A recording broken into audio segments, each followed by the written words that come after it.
Have you ever stopped to consider what the word total actually means, or even the term double entendre? Hello, everyone. This is Dwight Woods, the Jeet Kune Do Rebel, and welcome to the I Love Jeet Kune Do broadcast number 210.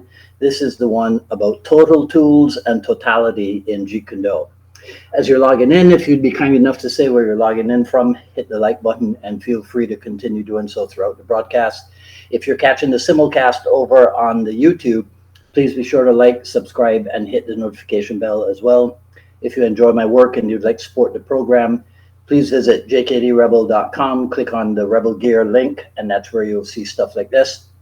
The beloved 4 tenets of Jeet Kune Do t-shirt, long sleeve, short sleeve, hoodie, and coffee mug. But of course, the best thing you can do is to share this video and spread the word about the I Love Jeet Kune Do broadcast. So here are 2 Bruce Lee quotes to open up this discussion. The first one's longer than the other. Having totality means being capable of following what is, because what is constantly moving and constantly changing. If one is anchored to a particular view, one will not be able to follow the swift movement of what is. Second quote, one can function freely and totally if he is beyond system. The man who is really serious with the urge to find what truth is has no style at all. He lives only in what is. Okay, but we got to go backwards, because we got to ask, what is this what is to which Bruce Lee refers? Because there has to be a beginning of some sort. So the what is was the available body of knowledge of martial art, which existed in Bruce Lee's time. So he dealt with his what is.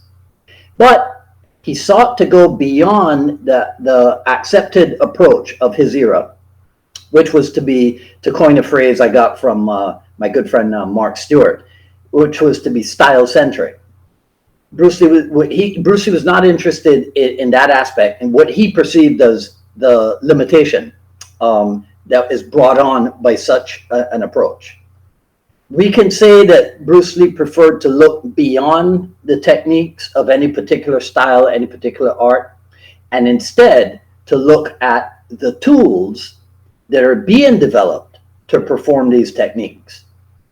Bruce Lee realized that movement was key, which is why he said, to paraphrase my good friend Richard Torres, Bruce Lee said that understanding movement was central to the understanding of Jeet Kune Do. Now, if you look at the words in the image for today's broadcast postcard, right? Because it's a blend of the two ideas of tools and totality, right? As Bruce Lee wrote, grappling, kicking, throwing, punching, striking, etc., are parts of a whole which makes the total me. So Bruce Lee, like me, does indeed have a lot to say about tools in Jeet Kune Do, or tools of Jeet Kune Do. If you go through the pages of the Tao of Jeet Kune Do, there's a ton of information on the execution of the different kicks and punches and what have you, the stuff that he just referred to. So when I said that he made use of the available knowledge of his time, look at the Tao. His notes are from source materials to which he had access. Notes on boxing, notes on kicking, notes on judo, aikido, Jiu Jitsu, all that stuff. As far as the tools, they were going to be sharpened by taking the techniques that Bruce Lee found personally suitable and then personalizing them even more by the way that he trained specifically to develop them. Now, in the years since Bruce Lee's passing, some of his followers have continued that practice of investigating the body of knowledge available in their time in order to do the same thing Bruce Lee did, which is to discover for themselves that which is personally efficient. Now think about it. In essence, they are applying Bruce Lee's directive that a really good teacher is never a giver of truth, but instead is a guide or a pointer to the truth, which the student must discover for himself. Now understand this, if your source has passed away, but has left a body of knowledge, that body of knowledge should not replace him as the giver of truth. That body of knowledge should still be a guide or a pointer to the truth, which the student must discover for himself, if you are truly applying and following Bruce Lee's directives. Bruce Lee wrote that besides possessing, here's a quote from Liberate Yourselves from Classical Karate. Besides possessing deep understanding, a good teacher must also have a responsive mind with great flexibility and sensitivity. So detractors of the method of, let's say, doing what Bruce Lee did, but I'm talking about going through the same process. I'm not talking about product, right? Going through the same process that Bruce Lee endured. Detractors of this method will sometimes accuse the practitioners of being jacks of all trades, implying therefore that they will never master the one trade of Jeet Kune Do. In the past, I used to say that's because they were too dumb to entertain the idea that there is a thing called a master jack, which was a word creation of mine, right? And an idea of mine. My Jeet Kune Do colleague, Greg Nelson, says master a few and jack everyone. But recently, my favorite Canadian JKD senior reminded me of the original form of the Shakespeare quote, which is, a jack of all trades is a master of none, but oftentimes better than a master of one. In other words, people who think that they're using an insult, if they knew the full quote, if they were smart enough to know the full quote, they would never try to use it because it's actually a compliment, right? So in case you're not familiar with it, I shall repeat it for you.